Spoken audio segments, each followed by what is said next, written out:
원희룡 전 국토교통부 장관이 윤석열과 김건희에게 직격탄을 날렸습니다. 원희룡은 김건희의 명품백 수수 의혹을 두고 풀긴 풀어야 한다고 말했기 때문입니다. 원희룡은 24일 중앙일보와의 인터뷰에서 윤석열과 한동훈이가 김건희 명품 가방 수수 의혹 등으로 충돌했다는 질의에 민주당의 선동 드라이브에 끌려갈 이유는 없지만은 논란을 풀긴 풀어야 한다며 이같이 밝혔습니다.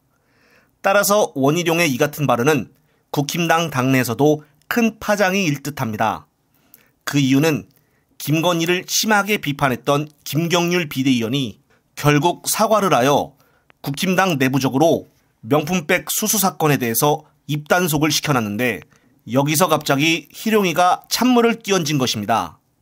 그동안 서울 양평고속도로 김건희 의혹에 대해서 열심히 쉴드를 쳤던 원희룡이가 한동훈에게 권력을 몰아줘서 토라진 것일까요? 문제는 김건희 명품백 수수 사건에 대해 국힘당과 정부에서는 사과를 하여 일단락을 시키려고 하는 모양새인데 국민들은 완전히 생각이 다릅니다.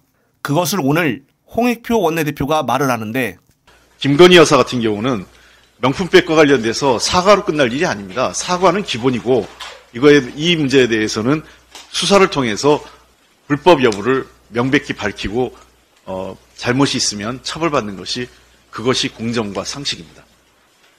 약속 대련이 아니라면 그리고 국민의 눈높이가 맞다면 한동훈 비대위원장은 카톡 지시 대신 다시 진짜 여당 비대위원장으로 국민의 눈높이에 맞춰주시길 부탁드립니다. 한편 최재형 목사가 유튜브 채널에 출연을 해서 천공과 김건희에 대한 중요한 폭로를 하였는데 영상 보시고 다음 이어가겠습니다. 김건희 여사가 1차 접견 때 내가 5년 이내에 통일시킬 거라는 발언이나 남북 문제에 내가 나설 거라는 발언을 듣고 제일 중요한 얘기입니다. 오늘 저 인터뷰 중에서. 네. 이게 과연 누가 가정교사 노릇을 하고 누가 김건희 여사한테 통일관을 심어주고 통일 정책에 관한 조언을 해주고 누가 대북관이나 대일관, 대미관을 누군가가 심어주는 세력이 있는데 누굴까를 내가 생각하다가 결론이 천공이었다는 걸 내가 파악을 하고 그래서 내가 천공한테 연락을 해서 천공과 접견을 3번을 성사를 한 겁니다. 7년 전에 해운대 호텔에서 만난 인연을 가지고 다 기억을 하고 너무 반가워하더라고요. 7년 전에 천공하고 7년 전에 만날 때는 저녁 8시에 만나가지고 새벽 3시까지 대화를 나눴어요. 해운대 호텔 스위트룸에서.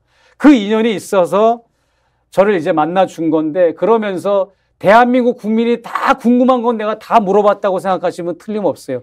대한민국 기자들이 천공한테 질문하고 싶은 거 내가 다 질문했다고 보시면 틀림없어요. 자, 그러면 통일관이 어떻던가요? 흡수 통일입니까? 매우 위험하죠. 네, 비근한 예로 하나만 제가 그래도 여기 초청해 주셨으니까 좀 그렇게 얘기를 했어요. 내가 이제 대중 강연을 하는 사람이잖아요. 그다음에 북한의 정치, 경제, 사회, 문화, 종교, 군사, 뭐 농업, 공업까지 안 다루는 게 없어요. 제가 PPT가 많으니까. 그래서 내가 한번 강연 한번 하시죠 그랬어요. 내가 천공 그 신도들 앞에서 내가 강연, 통일 강연 한번 하고 싶습니다 그랬더니 천공이 정색을 하면서 하는 말이 목사님 저는 안 할 겁니다. 반대입니다 그러는 거예요. 녹을 딱 잘라가지고. 그래서 그것도 영상에 다 잡혔어요. 왜 그렇습니까? 했더니 목사님 같은 역할을 하시면 큰일 납니다 그러는 거야.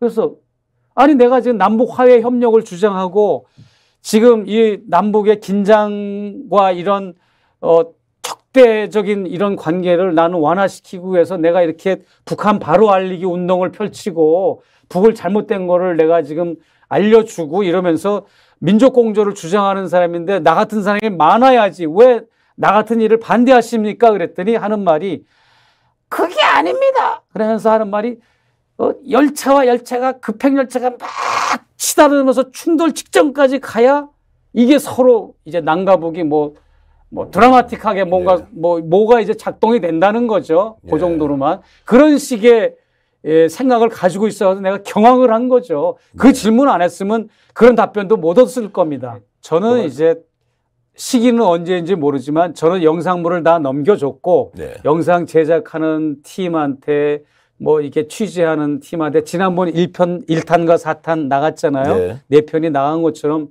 이게 나갈 건데 뭐 이제 알아서 하겠죠. 그러나 내가 다 이제 코치는 다 해놓고 다 했는데 중요한 건 뭐냐면 천공이 영상물로 이제 강연을 했지 않습니까? 그러면 대통령실이나 내각에서 그것을 정책에 반영한 게 있잖아요.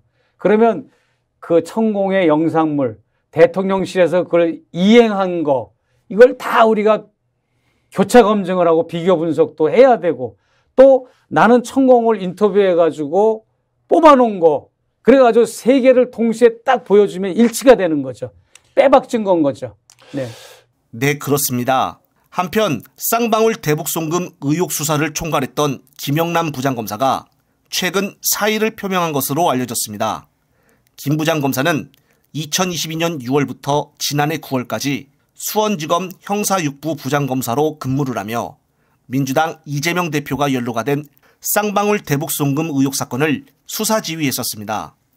수원지검 형사 6부는 이 대표가 경기지사 시절 이화영 전 경기도 평화부지사와 공모를 하여 북한에 지급해야 할 800만 달러를 김성태 쌍방울 회장이 대납하게 한 혐의가 있다고 보고 수사를 해왔습니다. 그런데 왜 갑자기 최근에 사의를 표명한 것일까요? 변호사비 대납 의혹도 그렇고 대북송금 의혹도 그렇고 이재명 대표와 계속해서 연관을 지어 수사를 하려고 하니 이제는 심리적으로 무리가 온 것일까요?